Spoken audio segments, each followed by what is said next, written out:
what does the manufacturer do when its bike doesn't appeal to youngsters? Well, it gives it a new name and some makeover.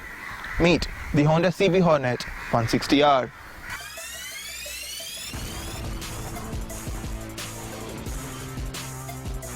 Now, for some design, things like the muscular tank, the fantastic looking silencer and the alloys look really good. The seats are super supportive and comfortable over long rides.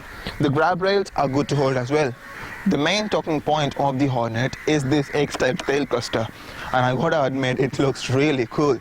I'd be surprised if Honda doesn't include this type of design in its future performance bikes.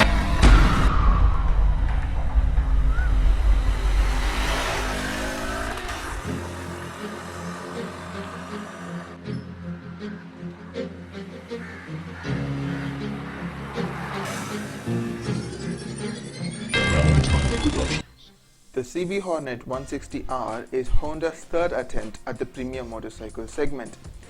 Being ruled by Bajaj for a long time, the crown was passed on to Yamaha and recently Suzuki. Having tried with the CB Unicorn Dazzler and CB Trigger, there were a lot of expectations riding on the Hornet. Built on a commuter bike, the Hornet is a pumped-up version built to compete with the entry-level sports bikes. Sporting a diamond frame, the bike sports a 160cc mill with counterbalancer to reduce vibrations. It revs up smoothly all the way up to 9000 RPM. It builds power in a linear fashion, but like many small capacity bikes, it runs out of steam at higher revs. So twisting the throttle above 9500 RPM will have no effect on the speed whatsoever. But keep it between 4000 and 9000 RPM and the engine responds impressively with a throaty exhaust note accompanying us all the time.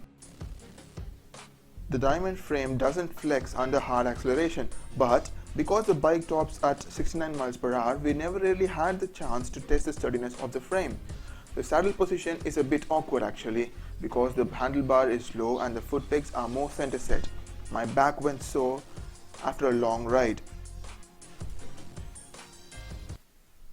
We noticed some build quality issues with the bike. There was rust on the frame and paint quality issues on the grab bars.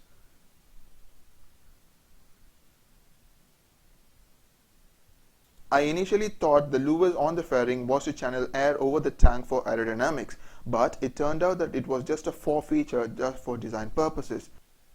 The lightweight alloys are made of good quality materials and sports a modern design, much to the relief of our sore eyes.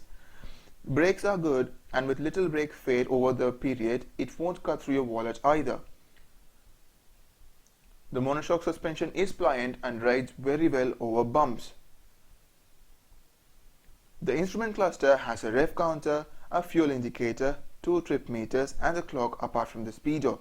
But the biggest letdown is the switchgear, which comes straight off the maker's other staple mates such as the Shine.